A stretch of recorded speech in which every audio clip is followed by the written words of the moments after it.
Tá gravando? Então pode ir. Quero te convidar a ter um tempo de alimento e renovo espiritual pela palavra do Senhor.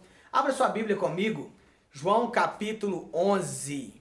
João capítulo 11, nós leremos do verso 1 ao verso 46. João capítulo 11, do verso 1 ao verso 46. Acompanhe o texto aí comigo e mantenha sua Bíblia aberta para que a gente possa extrair as lições do Senhor para as nossas vidas aí. João capítulo 11, a partir do verso 1, o texto diz assim: Estava enfermo Lázaro de Betânia, da aldeia de Maria e Marta, de Maria e de sua irmã Marta. Esta Maria, cujo irmão Lázaro estava enfermo, era a mesma que ungiu com bálsamo o Senhor e lhe enxugou os pés com os seus cabelos.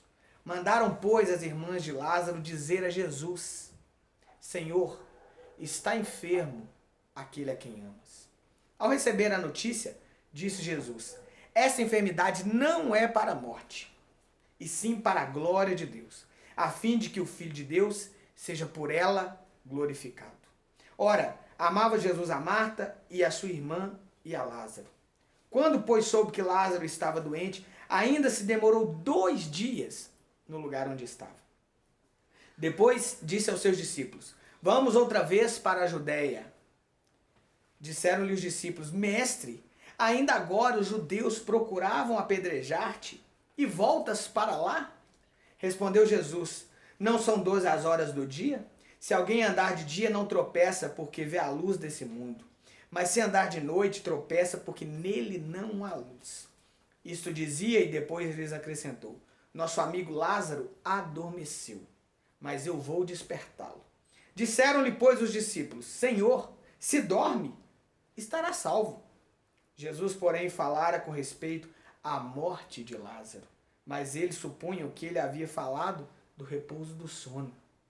Então, Jesus lhes disse claramente: Lázaro morreu. E por vossa causa me alegro de que lá não estivesse, para que possais crer. Vamos ter com ele. Então Tomé, chamado Dídimo, disse aos condiscípulos: Vamos também nós para morrermos com ele. Chegando Jesus, encontrou Lázaro já sepultado, havia 4 dias. Ora, Betânia estava a cerca de 15 estádios perto de Jerusalém. Muitos dentre os judeus tinham vindo ter com Marta e Maria para as consolar a respeito de seu irmão. Marta, quando soube que vinha, Jesus saiu ao seu encontro. Maria, porém, ficou sentada em casa. Disse, pois, Marta a Jesus: Senhor, se estiveras aqui, meu irmão não teria morrido. Mas também sei que, mesmo agora, tudo quanto pedires a Deus, Deus vos concederá. Declarou-lhes Jesus: Teu irmão há de ressurgir. Eu sei, replicou Marta, que ele há de ressurgir na ressurreição, no último dia. Disse-lhe Jesus: Eu sou a ressurreição e a vida. Quem crê em mim, ainda que morra, viverá. E todo que vive e crê em mim não morrerá eternamente. Crês isto? Sim, Senhor, respondeu ela. Eu tenho crido que tu és o Cristo, o Filho de Deus, que devia vir ao mundo. Tendo dito isto, retirou-se, chamou Maria, sua irmã, e lhe disse em particular: O mestre chegou e te chama. Ela, ouvindo isso, levantou-se depressa e foi ter com ele. Pois Jesus ainda não tinha entrado na aldeia, mas permanecia onde Marta se avistara com ele. Os judeus que estavam com Maria em casa e a consolavam, vendo-a levantar-se depressa e sair, seguiram-na, supondo que ela ia ao túmulo para chorar. Quando Maria chegou ao lugar onde estava Jesus, ao vê-lo, lançou-se-lhe aos pés, dizendo: Senhor, se estiveras aqui, meu irmão não teria morrido. Jesus, vendo-a chorar, e bem assim os judeus que a acompanhavam, agitou-se no espírito e comoveu-se. E perguntou: Onde o sepultastes? Eles responderam: Senhor, vem e vê. Jesus chorou. Então disseram os judeus: Vede quanto o amava. Mas alguns judeus objetaram: Não podia ele, que abriu os olhos ao cego, fazer que este não morresse? Jesus, agitando-se novamente em si mesmo, encaminhou-se para o túmulo. Esta era uma gruta a cuja entrada tinham posto uma pedra. Então ordenou Jesus: tirai a pedra. Disse-lhe Marta, irmã do morto: Senhor, já cheira mal, porque já é de 4 dias. Então respondeu-lhe Jesus: não te disse eu que, se creres, verás a glória de Deus? Tiraram então a pedra, e Jesus, levantando os olhos para o céu, disse: Pai, graças te dou porque me ouviste. Aliás, eu sabia que sempre me ouves, mas assim falei por causa da multidão presente, para que creiam que tu me enviaste. E tendo dito isso, clamou em alta voz: Lázaro, vem para fora. Saiu aquele que estivera morto, tendo os pés e as mãos ligados com ataduras e o rosto envolto num lenço. Então lhes ordenou Jesus: desatai-o e deixai-o ir. Muitos, pois, dentre os judeus que tinham vindo visitar Maria, vendo o que fizera Jesus, creram nele. Outros, porém, foram ter com os fariseus e lhes contaram dos feitos que Jesus realizara. Vamos orar mais uma vez?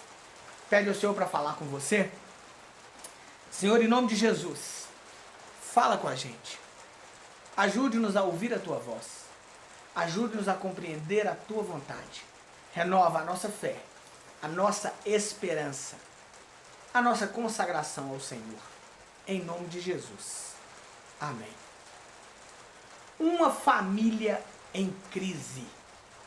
Essa é a realidade desse texto. Uma família sofrendo. Lázaro havia morrido. Marta, Maria, suas irmãs choravam. Marta e Maria, suas irmãs, viviam ali a dor daquele luto. E a gente olha para o texto e a gente vê que a crise, o problema, a tribulação, os dias difíceis, eles chegam assim, sem avisar, sem bater na porta. Eles nos surpreendem e a gente precisa aprender a lidar com as dificuldades dos dias e aprender a lidar, aprender o que o Senhor quer fazer com a gente nas horas de crise. Olha, o texto diz que Lázaro adoeceu e eles mandam avisar Jesus que Lázaro está doente. E ali Jesus ainda demora 2 dias até se dirigir à aldeia de Betânia. E quando Jesus então chega àquele lugar, Lázaro já estava morto. E ali ainda há um questionamento, né? Mas Senhor, se o Senhor tivesse vindo antes, o meu irmão não tinha morrido, né? É o que as irmãs de Lázaro falam. E talvez em meio a crises, a dificuldades, a problemas da vida, talvez você fique aí pensando, mas se eu tivesse feito isso, se eu tivesse feito aquilo, mas se a vida não fosse desse jeito, mas se... E às vezes você fica aí se martirizando com suposições. E aqui aquelas irmãs estavam: Senhor, se o Senhor tivesse vindo, o meu irmão não tinha morrido. Enfim, talvez uma família em crise pode ser o retrato também daquilo que está acontecendo na sua vida. Talvez possa ser o retrato daquilo que está acontecendo aí dentro da sua casa. Mas o texto nos mostra que houve uma transformação, uma operação total do Senhor em tudo que estava acontecendo. E toda essa crise pode nos ensinar muitas coisas da parte do Senhor para as nossas vidas. Primeira lição que o texto nos ensina a respeito da crise é que as pessoas que amam Jesus, o povo de Deus, também está sujeito às crises desse mundo. Olha, o texto diz aí que Lázaro, a quem Jesus amava, morreu. O texto cita aí o nome de Marta, o nome de Maria, né? E aí a gente começa a se lembrar, Maria, aquela mulher que derramou o perfume caro ali em Jesus, demonstrando toda a sua adoração. E Marta, aquela mulher que quando Jesus chegou em sua casa, ela saiu andando de um lado para o outro, correndo, tentando servir Jesus da melhor forma. E o texto fala de Lázaro, fala que era o homem a quem Jesus amava. Olha o gabarito espiritual dessa família. Mas agora a crise bate à porta daquela casa. Nós temos falado muito sobre isso nos últimos dias, sobre as crises que chegam às portas da casa do povo de Deus. E a gente precisa entender, porque muitas vezes as pessoas estão aí embaladas por uma falsa verdade de que a gente declara, de que a gente determina, de que a vitória é nossa, e as pessoas muitas vezes não entenderam que a vitória é Cristo, que Jesus é a nossa vitória, porque Ele venceu a morte, Ele venceu o diabo, e Ele nos resgatou, e Ele transforma as nossas vidas. E às vezes as pessoas estão pensando que a vitória é justamente o fato de que a gente não vive as crises desse mundo. Jesus amava Lázaro, Marta, Maria, pessoas extraordinárias, devotadas, consagradas a Jesus, e agora a crise está às portas daquela família. Não se engane, não se iluda. O povo de Deus também passa por problemas. O povo de Deus pode pegar coronavírus. O povo de Deus também pode ser afetado pelas crises desse mundo. Você precisa compreender que o amor do Senhor, a graça de Deus, não podem ser medidos por meio das coisas que estão acontecendo na sua vida.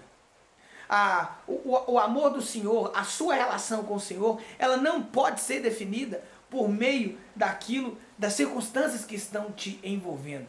Embora as lutas nos atinjam, o amor do Senhor não é menor. Embora as crises nos atinjam, não é que o Senhor não desistiu de nós, não é que o Senhor não nos abandonou, nada disso. Você precisa compreender que pessoas de Deus estão sujeitas aos problemas dessa vida.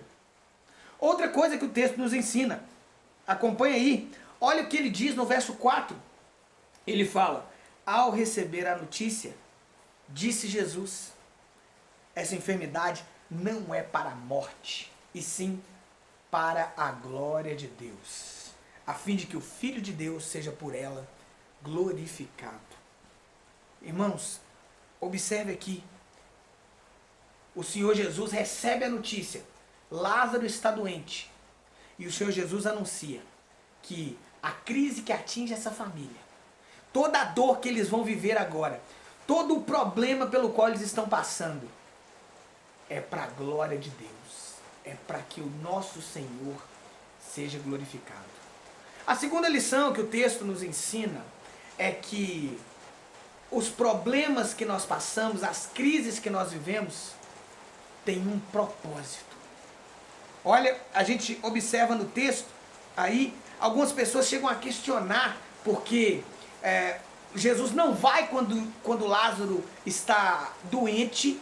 Quando Jesus chega à cidade de Betânia, Lázaro já havia morrido, e alguns ainda questionam, falam assim, mas ele que abriu os olhos ao cego, nós estamos aqui no capítulo 11, no capítulo 9, Jesus tinha curado um cego, ele que cura as pessoas, ele que é tão poderoso, por que ele não impediu a morte desse homem que ele amava tanto? Por que não abençoou essa família? Por que ele não livrou esse povo do mal? Por que ele está deixando que as pessoas passem tudo isso?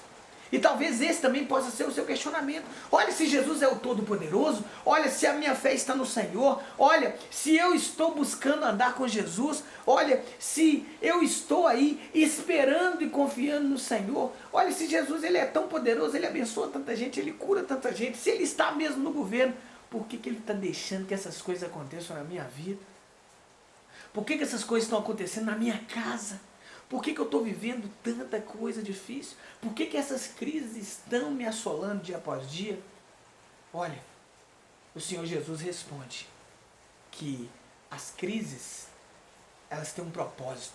O nome do Senhor é glorificado em tudo que acontece na vida dos seus servos. Olha, observe aí que o texto inclusive nos ensina que os momentos de sofrimento, os momentos de oposição, eles são usados para que o propósito de Deus se cumpra. O texto aí mostra no verso 8 que quando o Senhor Jesus fala, nós vamos para a Judéia, aí ele é questionado pelos discípulos, olha, mas ainda há pouco os judeus queriam te apedrejar, os discípulos queriam te matar, e é para lá que você vai?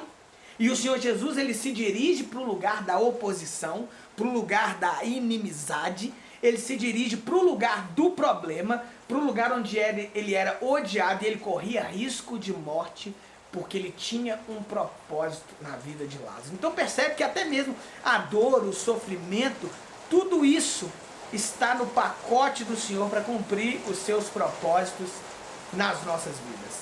Olha só, o texto diz, quando a gente pensa no propósito de Deus, olha o verso 45, ele diz assim, muitos que vieram visitar Maria, vendo o que fizera Jesus, creram nele.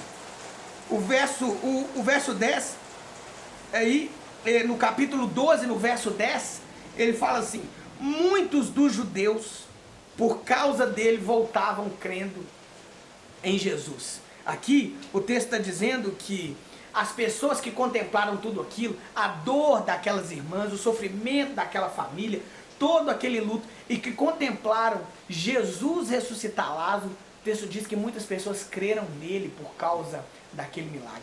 Mas percebam que para muita gente crer em Jesus, para muita gente se render a Jesus, primeiro aquelas irmãs viveram uma grande dor. Primeiro aquelas irmãs viveram um grande luto. Primeiro Lázaro teve que passar pela morte, enquanto o nome de Deus era glorificado, enquanto Deus cumpria seus propósitos, enquanto Deus estava abençoando muita gente, o sofrimento era o instrumento do Senhor para isso. Portanto, as crises nos mostram que Deus tem um propósito. Essa é a realidade. Ao invés de ficar aí questionando o tempo todo por quê, comece a pedir ao Senhor sabedoria, discernimento, entendimento, para entender para que tudo isso está acontecendo. Olhe para a nossa nação, olhe para a igreja brasileira de uma forma geral, olhe para a nossa economia, olhe para aqueles que se dizem poderosos. Para que o Senhor está fazendo tudo isso? O que o Senhor quer com cada um de nós? Qual é o propósito? Qual é o tratamento do Senhor com cada um de nós em tudo o que está acontecendo? As crises mostram que Deus tem um propósito. Vamos a continuar aí, acompanhando o texto comigo. Verso 6, olha o que ele diz aí. Ele fala, quando pois soube que Lázaro estava doente, ainda se demorou 2 dias no lugar onde estava. A terceira lição que o texto nos ensina é que o nosso socorro vem no tempo do Senhor. No tempo do Senhor. Olha, irmãos, que situação.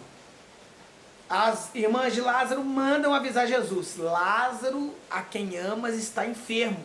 Ele está doente. Uma situação muito complicada. Nós precisamos do Senhor aqui. E aí, o Senhor Jesus, ele não as atende de imediato. Ele não sai correndo em direção a Betânia. Ele não larga tudo para trás para atendê-las. Ele ainda espera 2 dias. Então, havia um trajeto que demorava mais 2 dias. Portanto, quando o Senhor Jesus chega a Betânia, né, é depois de 4 dias. E aqui o texto nos ensina que o nosso socorro vem no tempo do Senhor para as nossas vidas. Não é ao nosso tempo, não é do jeito que a gente quer, não é do jeito que a gente espera, não é do jeito que a gente planeja. E é interessante a gente observar todo esse movimento de Jesus, ele nos fazendo compreender que as coisas acontecem no tempo dele, que as coisas acontecem do jeito dele, que existe um propósito específico, que não adianta a gente fazer com que o Senhor se encaixe na nossa agenda. Irmãos, observem que ao longo das curas de Jesus, ao longo dos milagres de Jesus, a gente vê ações diferentes. Aqui, Jesus fica sabendo que Lázaro está doente e a princípio ele não faz nada. E aí a gente olha para outros textos da palavra de Deus. João no capítulo 9, por exemplo, fala da cura de um cego que Jesus curou. pelo cuspe. Fala que havia um cego andando, os discípulos olham e falam assim: Senhor, quem pecou? Ele ou os pais dele? Por causa dessa cegueira?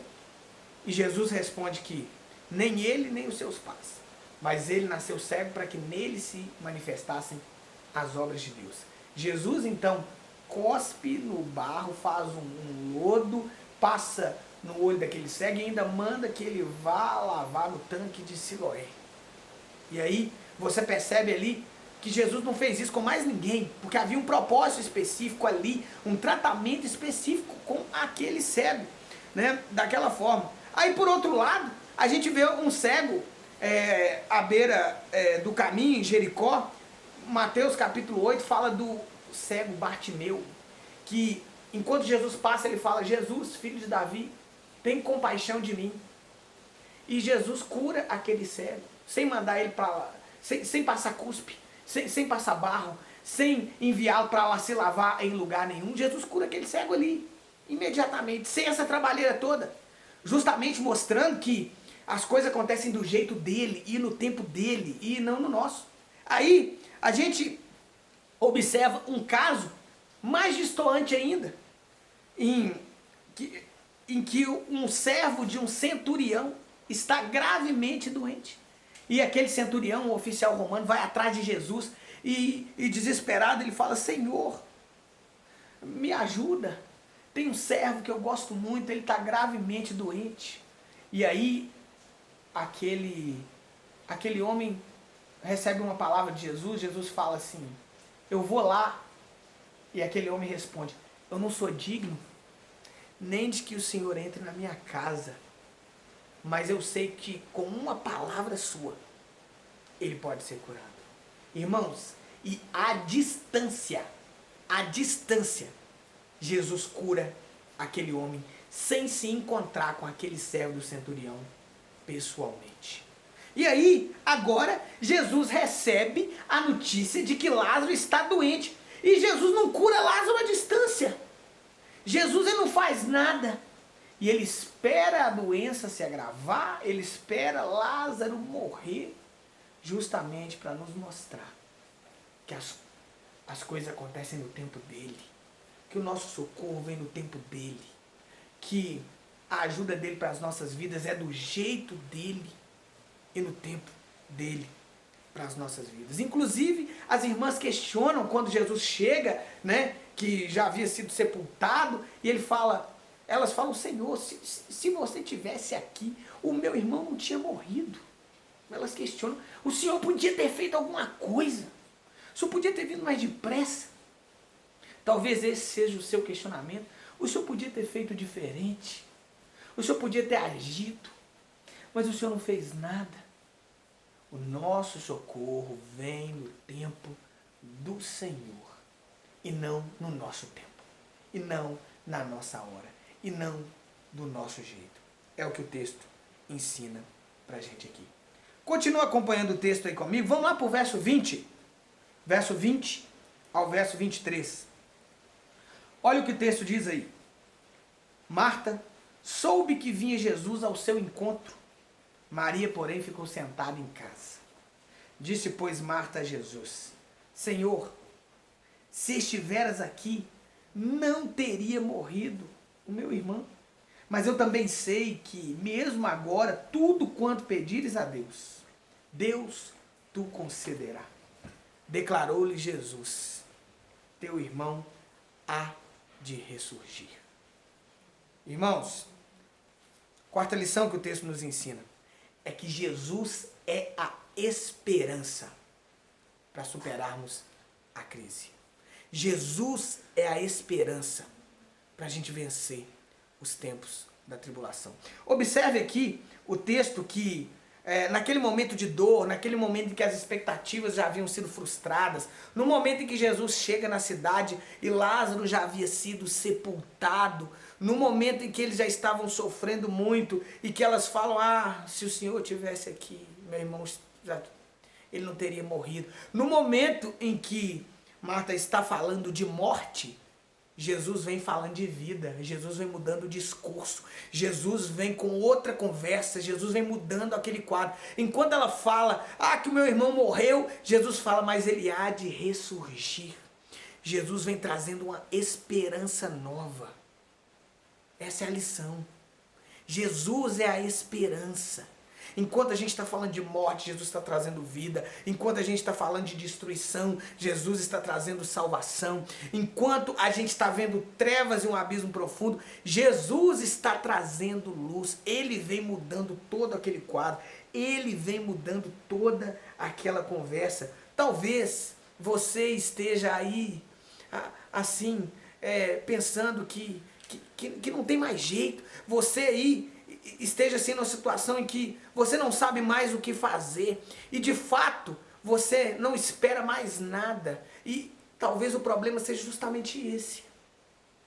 Talvez o problema seja que a sua expectativa, a sua esperança esteja justamente em coisas que não podem te dar esperança alguma. A nossa esperança está em Jesus. Enquanto aquela mulher de expectativas frustradas vem falando de morte, Jesus vem falando de vida, Jesus vem trazendo vida, vem falando de ressurreição. E a nossa expectativa de que alguma coisa pode mudar, a nossa expectativa de que as coisas podem melhorar, a nossa expectativa de vencer os tempos de tribulação está naquilo que Jesus pode fazer. Essa é a realidade aqui. Onde está a nossa esperança? Onde está a nossa confiança? Onde está a sua expectativa? Onde está, de fato, a sua esperança de que alguma coisa pode ser diferente? A esperança está em Jesus. Enquanto a sua esperança estiver depositada sobre as coisas dessa vida, a sua esperança sempre será frustrada. Essa aqui é a realidade. Acompanhe o texto ainda comigo. Quinto lugar, verso 24 ao verso 26. Veja o que ele diz aí. Ele diz assim: eu sei, replicou Marta, que ele há de ressurgir na ressurreição, no último dia. Disse-lhe Jesus: eu sou a ressurreição e a vida. Quem crê em mim, ainda que morra, viverá. E todo o que vive e crê em mim não morrerá eternamente. Crês isto? Irmãos, a quinta lição que o texto nos ensina é que a nossa fé em Cristo não se resume às coisas dessa vida. Irmãos, Jesus declarou: o teu irmão há de ressurgir. Irmãos, e enquanto a irmã de Lázaro pensava que ele falava da vida eterna, ele falava de quando ocorrer a volta do Senhor e nós estivermos no céu, no novo céu e na nova terra, na verdade, Jesus estava falando que ele iria ressurgir naquele dia, não desprezando a vida eterna, não desprezando as coisas celestiais, não desprezando a nossa esperança na vida além desse mundo. Mas Jesus é aquele que garante a nossa vida aqui e também aquele que garante a vida eterna. E a gente, quando fala de vida eterna, a gente precisa tomar um cuidado, porque a gente pode viver em dois extremos. O primeiro extremo é você correr um risco de achar que Jesus, ele é a esperança apenas para o pós-morte.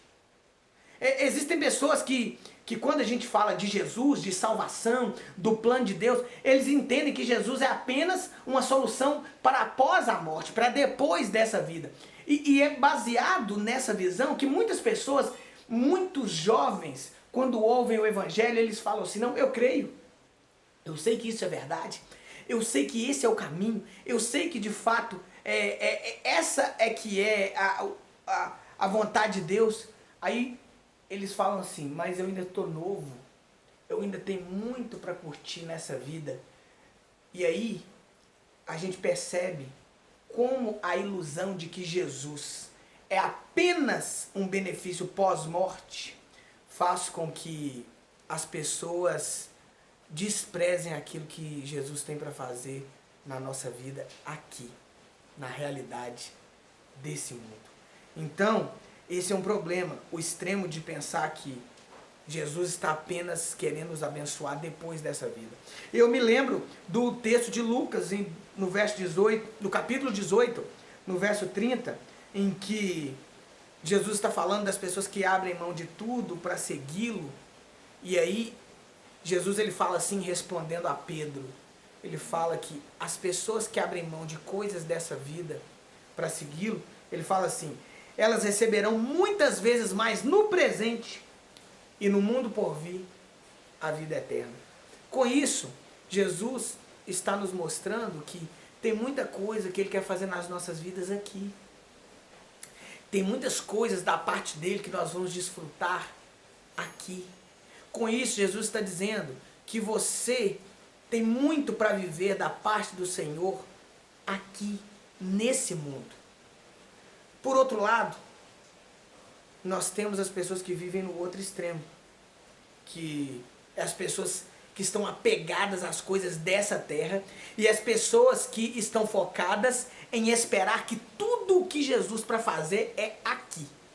Que tudo o que Jesus quer derramar sobre as nossas vidas é aqui. E é assim que muitas pessoas acabam aí se iludindo, muitas pessoas acabam distorcendo a palavra de Deus, entendendo que o que Jesus tem para fazer é te dar abundância de bens, que o que Jesus tem para fazer é te dar fartura nessa terra, que o que Jesus tem para fazer é simplesmente te dar as coisas desse mundo. E é um outro extremo aqui. Portanto, aqui no texto Jesus está dizendo que ele quer abençoar Lázaro nessa vida. Ele queria ressuscitar Lázaro. Ele queria trazer um novo tempo nessa vida. Ele queria renovar aquela família em crise, em dor e em luto nessa vida. Mas ele também mostra aqui que ele é o Deus da ressurreição. Que ele tem algo para nós além dessa vida. Que ele tem algo para nós na vida eterna. Que nem tudo que ele tem para fazer na nossa vida está restrito àquilo que está acontecendo nesse mundo. Que nós ainda podemos esperar das glórias do porvir. É a realidade aqui no texto. Portanto, nem tudo o que Jesus tem para fazer nas nossas vidas é o que a gente está vendo neste mundo. A nossa fé em Cristo, ela não está restrita àquilo que está acontecendo aqui. Nós aguardamos na vida eterna, nós aguardamos na glória do porvir, nós aguardamos novos céus, nova terra, nós sabemos que além dessa vida existe uma realidade muito melhor que espera por nós. Portanto, momentos de crise nos mostram que até o povo de Deus passa pelas lutas. Momentos de crise nos mostram que as lutas possuem propósito nas nossas vidas. Momentos de crise mostram que o nosso socorro ele vem no tempo do Senhor e não no nosso. Momentos de crise mostram que Jesus é a nossa esperança e não as coisas desse mundo. E esses momentos mostram que a nossa fé em Cristo não se resume ao que está acontecendo neste mundo. Olha, diante de tudo que você está ouvindo, diante de tudo que a palavra de Deus nos diz, qual será a sua reação? Poderá ser que você ouve tudo isso e você adquire um pouco mais de informação. Mas pode ser que você ouça tudo isso e se derrame diante de Jesus em arrependimento, fé, e você se renda diante dele. Olha, o texto termina dizendo que algumas pessoas, ao contemplarem a ressurreição de Lázaro, a renovação daquela família, a transformação, algumas pessoas se renderam a Cristo e passaram a crer nele. Mas o texto também termina dizendo que outros, ao verem tudo aquilo, foram atrás dos fariseus, foram atrás dos inimigos de Jesus, foram atrás daqueles que queriam matar Jesus para contar para eles tudo que tinha acontecido. Portanto, a reação das pessoas mediante aquilo que Jesus faz pode ser diferente, dependendo de quem são as pessoas. Portanto, o que você vai fazer com essa pregação? O Senhor quer renovar a sua vida, a sua fé, te trazer para mais perto dele, por meio de tudo o que está acontecendo. Coloque a sua vida diante do Senhor E nós vamos orar, pedindo ao Senhor que trabalhe nas nossas vidas. Pedindo ao Senhor que realize essa palavra em nosso coração. Se renda diante do Senhor. Curva a sua cabeça aí. Coloca a sua crise, a sua dor. Talvez a sua crise é de fé. Talvez a sua crise é espiritual. Talvez você está vivendo uma dureza, uma secura intensa. Coloca a sua vida diante de Jesus. Se renda a Ele nessa noite. Ó Deus. Ó Deus. O Senhor deixou uma família passar pelo luto. Um homem passar pela morte. As pessoas viverem tanta dor, tanta tristeza, para depois transformar toda aquela situação. Senhor, ajuda-nos a crer mais em Ti. Ajuda-nos a esperar mais em Ti. Senhor, ajude-nos, ó Deus, a sermos definidos por aquilo que o Senhor é, e não por aquilo que a gente vê, não por aquilo que a gente faz, não por aquilo que está acontecendo. Senhor, assim como os discípulos um dia oraram, nós também queremos orar assim. Senhor, aumenta a nossa fé. Senhor, fortalece o Teu povo. Senhor, renova, restaura, quebranta, levanta, transforma o Seu povo. Senhor, visite cada um aí na sua realidade, cada um aí na sua luta. Visite cada um aí nas suas incertezas. Deus, abra os corações, abra o entendimento para crerem naquilo que o Senhor é e naquilo que o Senhor pode fazer. Visite cada um que nos ouve. Abençoe cada um que nos ouve. Renove cada um que nos ouve. Em nome de Jesus. Amém.